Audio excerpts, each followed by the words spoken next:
En ce qui concerne la situation humanitaire, le gouvernement du Mali reste très préoccupé par la situation précaire des réfugiés dans les pays voisins, que je remercie ici pour leur hospitalité à l'égard des nôtres. Le gouvernement reste également attentif au cas des milliers de personnes déplacées, y compris leurs enfants, dans le contexte de la rentrée scolaire. Nous sommes d'autant plus préoccupés que les fonds nécessaires aux besoins humanitaires, comme cela a été signalé tout à l'heure par le représentant spécial, ne sont mobilisés qu'à hauteur de 30%. Cependant, je veux donner cette assurance à nos compatriotes dans cette situation difficile. Le gouvernement du Mali continuera à s'atteler à réunir les conditions, non seulement pour leur prise en charge adéquate sur place, mais aussi et surtout pour faciliter le retour dans leur localité d'origine, dans la sécurité, mais aussi et surtout dans la dignité. Mesdames et Messieurs les membres du Conseil, j'ai également pris bonne note de vos remarques et observations en ce qui concerne les défis opérationnels posés à la MINUSMA. Le gouvernement du Mali s'est organisé à prendre en charge le départ de la force française Barkhane. Il n'y a donc pas de vide sécuritaire à cet égard. Nous invitons par conséquent la MINUSMA à pleinement coopérer avec la partie malienne en vue de l'efficacité de nos actions communes sur le terrain. Vous comprendrez ici, contrairement à ce qui est véhiculé, qu'il n'existe aucune volonté de restreindre les mouvements de la mission. Il y a plutôt de la part du gouvernement du Mali une volonté d'affirmer notre souveraineté sur notre territoire, une volonté de coordination, mais une volonté aussi de partenariat avec la mission tenant compte de ce contexte nouveau. Le gouvernement a été amené à prendre des mesures pour des considérations de sécurité nationale essentiellement. Suite à l'arrivée sans base légale, mesdames et messieurs, sans base légale de forces étrangères qui se présentaient sous la bannière des Nations Unies. Ce qui est profondément préoccupant et ceci doit interpeller votre Assemblée. La suspension des rotations qui s'en est suivie n'a été que temporaire. Elle a été immédiatement levée suite à la mise en place, comme le représentant du secrétaire général l'a dit avec moi, d'un cadre permanent de concertation de haut niveau entre le gouvernement et la MINUSMA, qui comprend pas moins de 7 membres du gouvernement, pour montrer notre engagement à travailler avec la mission pour trouver des solutions. Ce cadre a permis de régler les questions de rotation et ce cadre aussi qui est permanent permettra aussi d'apporter des solutions à d'autres difficultés qui se poseront à la MINUSMA. En tout cas, nous serons toujours disponibles pour envisager ensemble des solutions. Dans la perspective de l'élaboration de la revue stratégique, le gouvernement du Mali affiche en priorité le recentrage de la mission sur les fondements de sa présence au Mali, notamment l'appui à la restauration de l'autorité de l'État sur l'ensemble du territoire, mais aussi une meilleure articulation du travail de la mission avec les autorités maliennes.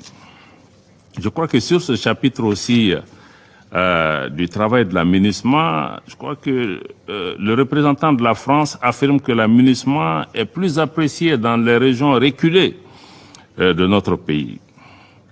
Je voudrais, à cet égard, lui rappeler la devise du Mali, un peuple, un but, une foi. Il n'y a pas des régions où des Maliens du Nord et des Maliens du Sud qu'on tenterait d'opposer les uns et les autres. Mais je crois que les sentiments que les Maliens expriment à l'égard de la mission à l'intérieur du pays n'ont d'autre vocation que d'encourager la mission à assumer pleinement son mandat, qui est celui de la restauration de l'autorité de l'État sur l'ensemble du territoire malien. Et je vais réitérer encore une fois dans ce micro que le Mali est pleinement engagé à coopérer avec la mission dans l'atteinte de son mandat et dans le plein respect de la souveraineté de notre pays. Monsieur le Président, certains membres du Conseil ont aussi évoqué le dossier de l'arrivée illégale et sans autorisation de militaires venus de la Côte d'Ivoire et lourdement armés, et qui a également suscité beaucoup de commentaires autour de cette table et même en dehors de cette salle. Je note avec regret que le rapport du secrétaire général, malheureusement, omet encore une fois de faire référence à la note verbale MINUSMA PERT/NV/226/222 en date du 22 juillet, par laquelle la mission elle-même établit clairement qu'il n'y a pas de lien. Encore une fois, mesdames et messieurs de la Norvège, des A3 et de l'Albanie, il n'y a pas de lien entre la mission et les 49 soldats qui sont arrivés sur le territoire malien. Et je crois que le 12 juillet, le porte-parole du secrétaire général a aussi affirmé très clairement, en renforçant cette thèse, qu'il n'y en a pas. Je crois qu'il ne s'agit pas de troupes des Nations Unies. Toutes les troupes des Nations Unies qui arrivent au Mali, qui suivent le protocole, sont agréées. Leurs trucs sont facilités. Même hier, quand il y a eu l'incident, c'est en quelques heures que l'autorisation a été donnée pour l'évacuation des soldats. Donc je crois qu'il ne faut pas qu'on fasse d'amalgame à ce niveau. Donc la justice malienne est donc saisie de cette affaire, qui ne concerne pas les Nations Unies. Mais malgré les dysfonctionnements et les manquements qui ont été reconnus à la fois par les Nations Unies et la Côte d'Ivoire, le gouvernement du Mali s'est toujours dit ouvert à une solution politique, à une solution diplomatique, notamment à travers la médiation du président de la République togolaise, dans l'esprit des relations fraternelles et de bon voisinage qui ont toujours caractérisé le Mali et la Côte d'Ivoire. Nous sommes des pays frères avant tout. Cette médiation a déjà permis la libération, pour raisons humanitaires, de 3 soldats féminins. Pour donner toutes les chances, cependant, au processus diplomatique, le Mali lance un appel aux différents intervenants à éviter tout parti pris et à inscrire leur démarche dans une approche seulement constructive pour aider à trouver la solution. C'est surtout ce qui est attendu de nos partenaires, mais c'est surtout ce qui est attendu des Nations Unies.